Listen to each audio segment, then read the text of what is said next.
Hello and welcome to the Sunday Chat. I'm Richard Vobes, the Bald Explorer. It's the 13th of June. Well, it's the 12th of June, to be honest with you, but it goes out on the 13th of June because that is when Sunday is, and I record this the day before. I say this every time. It doesn't really matter. Anyway, this is a chance for me to catch up with you and bring you up to date at the end of the week or the beginning of the week, depending on how you look at Sundays. And bring you up to speed, really, with bits and bobs that are going on, and remind you perhaps of some of the things that you may have missed this week, because, as you know, I do shove out a video every day. Yes, it's hard work, but someone's got to do it. Anyway, first thing you may notice is I have finally, now, a week later, got my new specs. Yes, they look just like the others. I know. You probably don't notice a thing. But these, I can tell you, I don't know, you probably can't see it there, but these are actually Ray-Burns. Yes, or Ray-Bans, not Burns. Is it Ray-Burns? Ray-Bans. Ray-Bans. They ban the rays of the sun. In this case, however, I want the rays of the sun coming in. I don't want to ban them. I've only got the one eye. And at the moment, the what's-name eye is pretty open. Because as you may notice, sometimes it gets a bit tired, a bit sleepy, and the eyelid goes like that. That can happen. And it's not very picturesque, but at the moment it seems okay. The great thing about these is they've got these special filters or coating or something, which enables me to not have too much glare. When I was wearing my other glasses, if I stood by a window or anything like that, I would get glare of light and you wouldn't be able to see the pupils. And it's very important to see the pupils because they are the windows of the soul, so they say. Anyway, so new glasses have arrived, so watch out for those. I know a few people have been commenting about, what is that bit of old tatty paper that you have in the corner of your glasses? Well, I will keep them just in case anything happens to these, because I've only got one pair. They're quite expensive, although I have to say, got a lovely discount, thank you very much, to Specs in Kensington Gardens in Brighton. So I would recommend, they gave me a nice discount, so I would definitely recommend going to them. They've got a fabulous range of glasses. I'm rubbish at choosing glasses because as soon as I take them off, I can't blimmin' see. And I've only got the one eye anyway. So lovely Julia came, you may remember, and had a little scout round and helped me. But I said, I can't go with some of these lovely other ones that you've got because my logo has my glasses fixed in it. It is my style, and I don't want to upset everybody by changing too much. But hopefully they're okay. Anyway, so there we go. New glasses. Whew! It's exciting, isn't it? I get excited. The great thing about these new glasses, it's the same prescription as before, and my eyesight hasn't really changed, so I'm very encouraged by that. But the thing that I really notice about having these glasses on at the moment, so far, and I've only had them about an hour and a half, is they're clear. And what I mean by that is they're not scratched. My other ones were scratched buggery. They were really sort of, where I've been taking them off and putting them down, and they always end up face down like that, and they would get scratched, and the coating and the glass and all of that. These aren't. So everything is as clear as anything, which is fantastic. So I'm very thrilled. You may have noticed this week, oh, lordy, yes, I managed to get out on the Sussex border walk. This is my circumnavigation. Now, I am adhering to my own version, if you like, of the Sussex border. I know that there is a Sussex border path, which is a long-distance footpath that pretty much goes to the border of it. But I may juggle about a bit on my border walk because I may think, oh, there's something a bit more interesting just a mile off the other side or a mile this side or whatever. So don't get annoyed that I am not adhering to, designated footpath as such. So I went to, where did I go? Itchenor. And of course, thank you to everybody who told me that there was a car park at the back of the pub. Yeah, this is the great thing, I think, where I go out and do the exploring and everybody else in the armchairs can sit there with Google Maps open and go, oh, Richard, there is a car park just there. You didn't have to walk all that way. Well, I didn't mind But I couldn't work out when I walked down there because I couldn't see the car park. But lots of people who'd been there and had memories of it, thank you very much. So do keep all that info coming in on the videos, because as I said before, I will be going to places that I've not really explored terribly much, if at all. And so I'll be reliant on you. It means that I can get round and do them. Now, I said in the video that I'm heading north, which is true, and that would be it for the coastline. And to a degree, that is true, because I'm now entering, or with Itchener, I'm entering into the sort of Chichester Harbour part, and there's lots of tributaries and little harbours and places like Bosham and what have you. But technically, Bosham, for example, or Barsham, as our friends across the pond like to say, is well in to West Sussex, or in Sussex. So it's not near the border. And I was looking at the map thinking, well, where would I go next? Oh, Hayling Island. Not Hayling Island, the other one, next to it. The name now, I should have written it down on a bit of paper. It's the one next to Hayling Island. Oh, I can't remember now. I haven't got a bit of paper in front of me that tells it. But anyway, there's a military. It seems to be a little jutted, almost an island, but not quite an island. Wish I could remember the name of it. Feel a bit foolish, but never mind. Pressing on. Hopefully nobody notices. And you're all shouting at your screens, telling me what it is. But there's a military base on there, and the Sussex Border Path does go all the way around. But I measured it, not with a ruler, no, not with a tape measure, no, with an online special thing. It's about 7 miles to walk all the way around. Now, I'm not going to be able to walk all the way around there and carry my gimbal and my DSLR and walk all the way around. And you can't park anywhere, near and just nip out and grab the views. So I realised that that's probably not going to work. And also, being a military base with people with, I don't want to get shot. I'm the one doing the shooting with my camera. Thank you.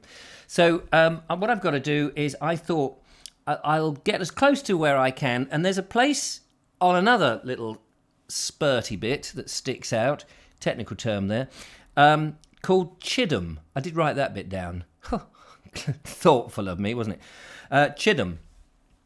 Never been there. I was looking to see if there was a church, but I can't see a church. Maybe you know. If anybody knows anything about Chidham, it just looks very picturesque, and maybe I can get down onto the seafront, onto the water's edge, not the seafront, because the sea is further south, isn't it? Anyway, so that's what I was thinking for the next one. And then slowly getting my way up to wherever the border is, and away we go. So because what I'm not doing is actually following, you may think, but you're going to be following up the shoreline. But I'm not following the shoreline, you see. That's the difference. I'm following where the border, more or less. And if I was actually following the border, part of it, I would have to swim. Not doing that. Not doing that. Had a visitor the other day. It was very nice. Lovely to have a visitor here in the studio. So, and this was Mark Burgess, who came to you, emailed me, and he said, I'm coming down to Worthing. Any chance I could come in and say hello and have a look at the studio? And I said, yeah, of course. So he came in and he brought some gifts and some biscuits, which was lovely, and I made cups of tea. And he came up here and he saw how the setup was. He watches the Vobes show, which I do of an evening. Wednesdays, Mondays and Fridays. I could have put that better, but I decided to jiggle them around a bit, as you just saw. He was very enthralled. So it's very nice every now and again. If you're interested in having a little visitation of the setup here, you'll have to take me as I am, of course. But it's very nice now to be able to say, come in, and what I should have done was recorded a little piece. We should have Visitors Corner. I should have recorded a piece with Mark. So if ever you're coming down this way again, Mark, let me know. And I wasn't really set up for it yesterday, but we can do a little piece. We can also be socially distanced, but let's hope by the 21st of this month all of that is in the past. So that was nice. You may also have noticed this week I was out with the very wide awake Ollie Watson, otherwise known as Ringer Ollie. Do check out his channel.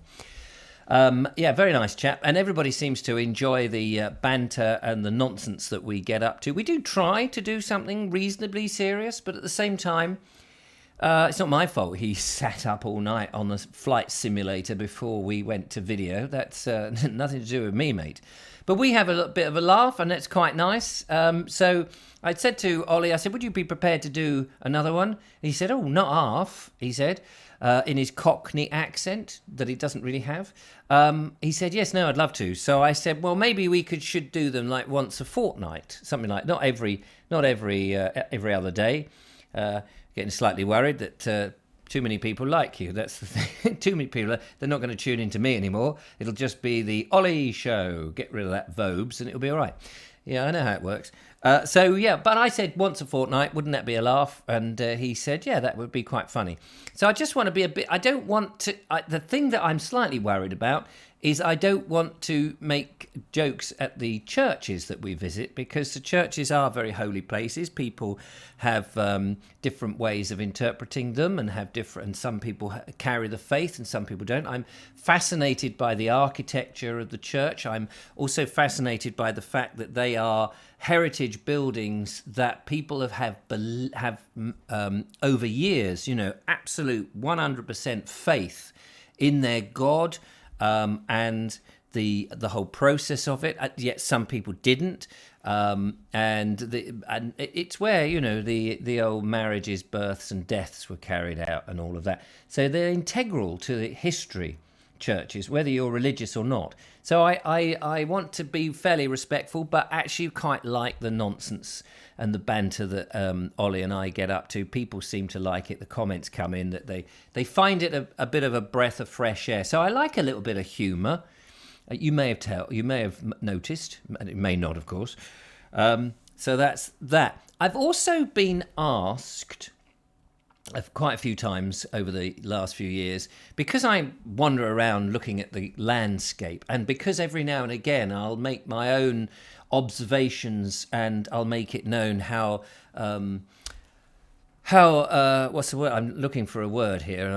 My astonishment and abhorrence, absolute abhorrence of the fact that new builds are going up everywhere, roads are coming in, and some of the lovely heritage landscape and nature is being obliterated by what we call progress, and that we need to progress and we need to gobble up wonderful farmland. Now, as a result of me doing that, I do get approached by people, and it's very nice to have the approach, and they say, oh, could you do something in our area, because we're being threatened by this big housing development. And I do say to them, I say, yeah, I'd love to show it off, and I'm appalled, simply appalled by that this would be happening, and I'm happy to add my voice to it.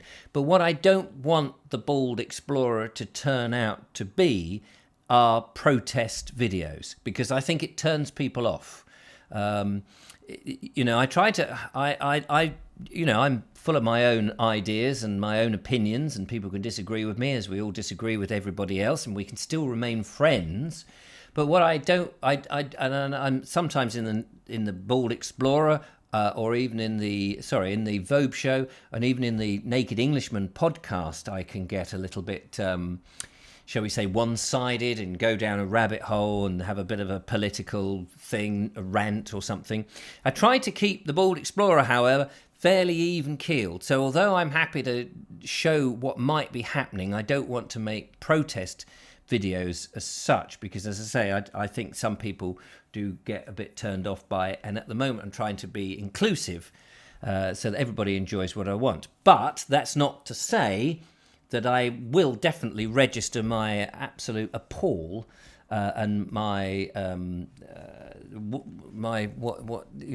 hatred of the countryside being devastated. I don't want to see it being I don't want to see all these roads and these new builds. I don't think, I think we've got enough. But I realise there are problems.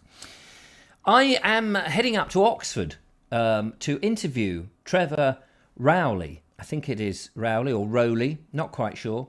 I will ask him how he pronounces his name. And I'm up there to interview him. Now, I'm not quite... the date has been settled. I can't remember off the top of my head. So I may vanish for a couple of days.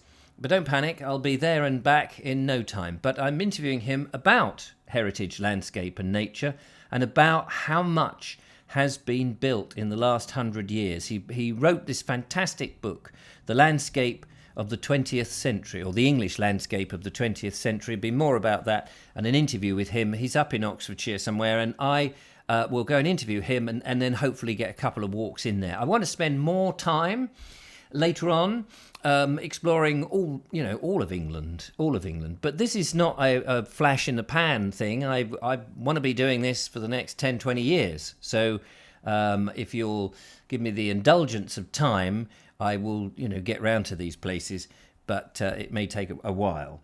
And I've got here, oh yes, that's right. I was looking down at my notes. I've got these notes. Salad cream, white bread, ham, and no, that's not it. Wiltshire and Dorset, another couple of trips. Now, and I appreciate these are all down in the south. I appreciate that. This year's a funny year because of the COVID thing, and a lot of people's staycations and a lot of Airbnbs have booked up, and apparently all of England is booked up at the moment because few people can actually afford to go overseas. Those that can't really afford to have all the tests that you need to have done. So more people are staying in this country. So I'm staying, I probably this year, not quite so, as far north as I would like to go and explore. It's probably more localised until probably next year when we'll do that. But I do have some trips to Wiltshire. Thanks very much to David Chamberlain, who's very kindly offered accommodation, which has been brilliant for the lovely Julia, Joe and myself to go off. We haven't finalised some dates on that, but we'll go and make some videos around there. I did that last year, I think, and had a lovely time. There's so much to explore. And also, Ernie Samet has invited me down to Dorset, where he has moved in about 6 months to a year ago now. And he's renovating his lovely house, and he has been making videos, monthly videos about the area and the nature. And he's invited me, and he's got some places to take me and show me. So thank you very much, Ernie. I'm very much looking forward to that. Man after my own heart. He's very much into the 1940s stuff, and particularly the RAF and Spitfires and Hurricanes and things like that. So we will have lots to talk about, which would be fantastic. So there's some of the things that are coming up on the channel. So don't go away.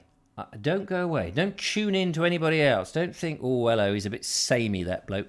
We are trying to, instill some new bits and bobs, and new fun and games into it. A bit of humour, a bit of seriousness, a bit of travelling, a bit of stuff at home.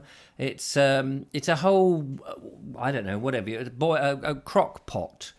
But whatever it is, it's quirky and it's English. And that is principally my aim, is to show people my version of what Englishness is and this wonderful country, England. Now, I said before that I want to try and get some history, some English history out there, because I think people are missing it. And I'm still trying to work out the best format for that, but that will come as well. Probably towards the autumn, when it's harder to get outside because the weather is just unreliable. Whilst the sun is shining and it's beautiful, let's make the most of it and get out and about. So there you go. That's it. Thank you so much for watching. Thank you for supporting The Bald Explorer. You can go to baldexplorer.com, and on the website there, you'll see on the left-hand corner, there is a way of donating and keeping this channel going. I really appreciate anything that you can afford to make a donation, or you could donate the price of a cup of coffee once a month. I make 30 videos on the channel for The Bald Explorer a month. That's one a day. Some people, I don't know if you've noticed this, some people just do one a week and they get hundreds and thousands of views, and I work on this every day. Maybe I'm working too hard. Maybe I am. Anyway, baldexplorer.com.